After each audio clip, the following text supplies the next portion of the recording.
শেখ হাসিনাকে দ্রুত ফেরত পাঠাতে ভারতকে তাগিদ দেওয়া হয়েছে। সোমবার প্রধানমন্ত্রী তারেক রহমানের সঙ্গে বৈঠক করেন ভারতের হাইকমিশনার দীনেশ ত্রিবেদী।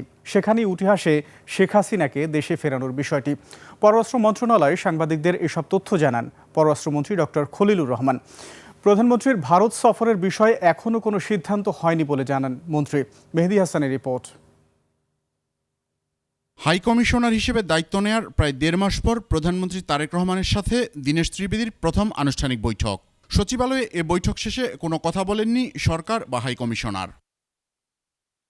পরে ত্রিবেদী যান স্বরাষ্ট্র মন্ত্রণালয়ে। সেখানে স্বরাষ্ট্রমন্ত্রীর সঙ্গে বৈঠক শেষে মুখোমুখি হন গণমাধ্যমের।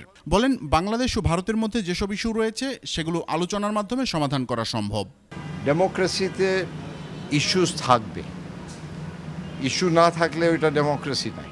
ঠিক আছে, আমাদের ইস্যু হবে, বাংলাদেশের ইস্যু হবে, কিন্তু মানুষের ইস্যু একটাই, যে ভালো সম্পর্ক। আর ভালো সম্পর্ক হলে it be win win situation. আর এইটা আমাদের যা হিস্টোরিক্যাল আছে ওইটা তো আপনি বদলাতে পারবেন না। এদিকে পররাষ্ট্র মন্ত্রণালয়ে প্রধানমন্ত্রী হাইকমিশনার বৈঠকের বিষয়ে সাংবাদিকদের ব্রিফ করেন পররাষ্ট্রমন্ত্রী। বলেন, বৈঠকে সবচেয়ে বেশি গুরুত্ব পেয়েছে শেখ হাসিনাকে দেশে ফেরানোর বিষয়টি। একই সঙ্গে শহীদ উসমান হাদি হত্যায় জড়িতদের প্রয়োজনীয় তথ্য ভারতকে দেওয়া হয়েছে এবং তাদেরও দ্রুত দেশে ফেরত পাঠাতে অনুরোধ করা হয়েছে। দণ্ডপ্রাপ্ত শেখ হাসিনার বাংলাদেশে প্রত্যর্পণ করার বিষয়টি উঠে এসছে এবং আমরা তাদেরকে বলেছি এই প্রত্যর্পণ প্রসেস ত্বরান্বিত করার জন্য। আমরা আশা করি ভারত এই ব্যাপারে পজিটিভলি সাড়া দেবে। এছাড়া শহীদ হাদির সাসপেক্টেড হত্যাকারীরা আপনারা জানেন ধরা পড়েছে। আমরা ভারত যে সমস্ত কাগজপত্র চেয়েছিল সব কিছু তাদের দিয়েছে।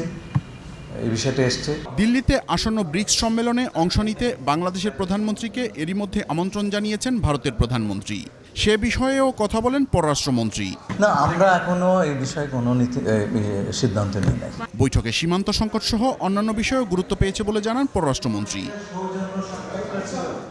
মেহেদী হাসান, 21 টেলিভিশন, ঢাকা।